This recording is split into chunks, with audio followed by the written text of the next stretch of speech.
आं उन्दैनिफ्रायनो एसे माने कालचारखौ मोजां मोनखायोमोन। मोजां मोननाय हिसाबै आंनि जिउआव आं मोनसे सिमां दङमोन। सल' लिरनाय बा खन्थाइजों आङो हारिनि थाखाय लिरनो होननानै। दा बेनि बेलायावनो आङो माने थाबनो बोरैबा चान्स मोननानै आंनाव स्क्रिप्ट मोनसे बिफैदों।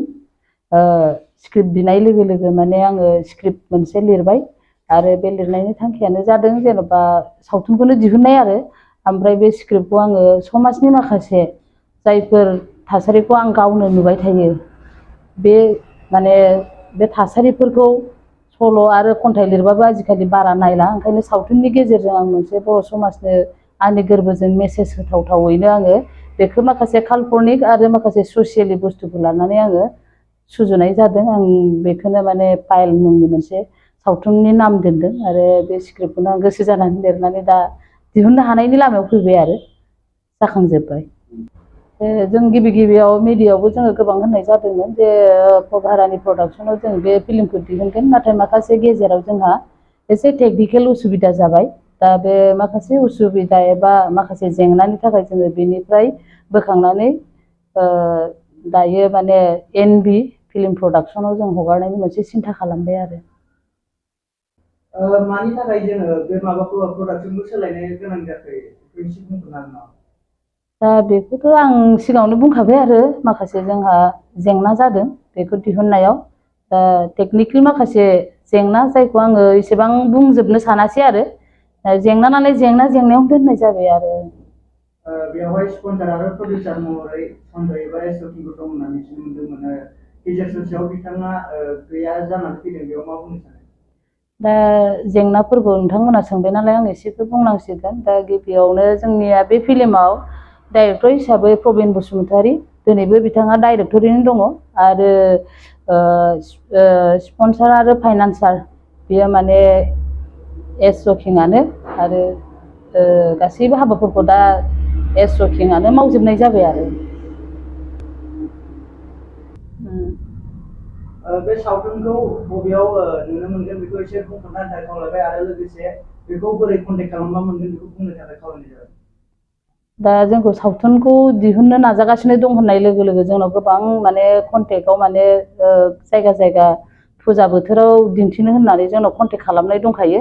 दा बेबायदिनो जोङो गोबां फुजा समावनो दिहुननायनि खोथा सिन्था खालामदों आरो दिहुननाया जोङो माने बै बिश्वकर्मानि एसे सिगां दिहुननो सानदोंमोन, नाथाय माखासे टेकनिकेल उसुबिदानि थाखाय बिश्वकर्मानि सानसे बा साननैनि उननिफ्राय जों बेखौ रिलिज खालामनो थांगासिनो दं आरो। दा बेखौ जोङो दा जोंना माने हमनानै ला जोंनि बर' एरियाफ्राव कन्टेक्टफ्रा फ्राय जाफ्रामजोब्बाय आरो। रायजोफोरखौ मा खावलायहरनो सानदों दायो बे समाव?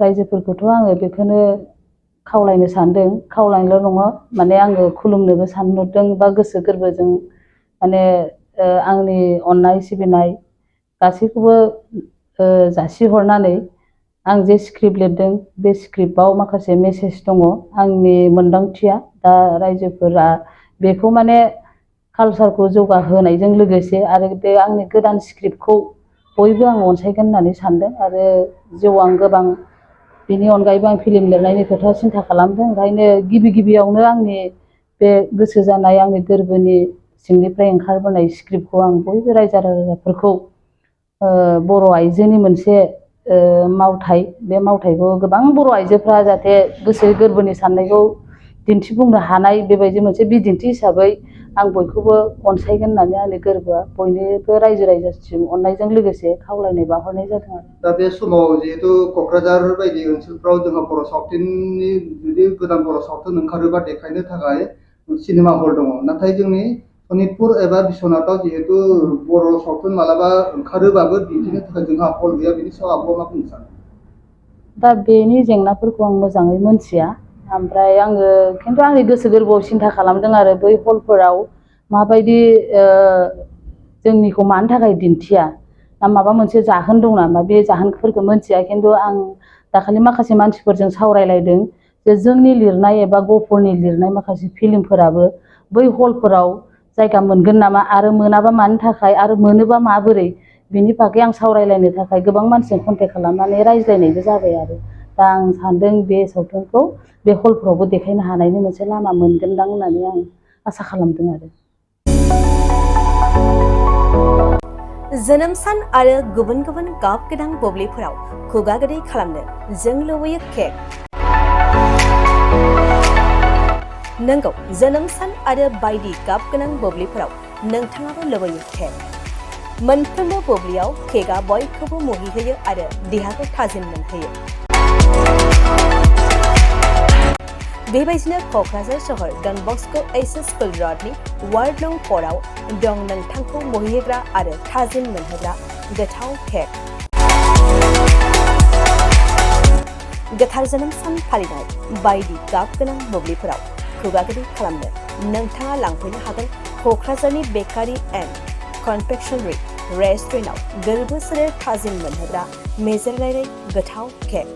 बे गोथाव मेजेरनां केकखौ जानो लुबैदोंब्ला थोंजोङै मख'नाय थंआव थांनाबो लायनो हागोन आरो बिथांमोननि होखानाय 767601351888 8860607313 आरो 8800766409 जानबुं अनजिमायाव सुलादाना बुकिं अर्डारबो खालामनो हागोन। अब्ला माखौथो नेना थाखो? जोनोम सान आरो गाब गोनां बुब्लिनि थाखाय दानो अर्डार खालाम बेकारि एन्ड कनफेक्शनारि रेस्टुरेन्टआव केक।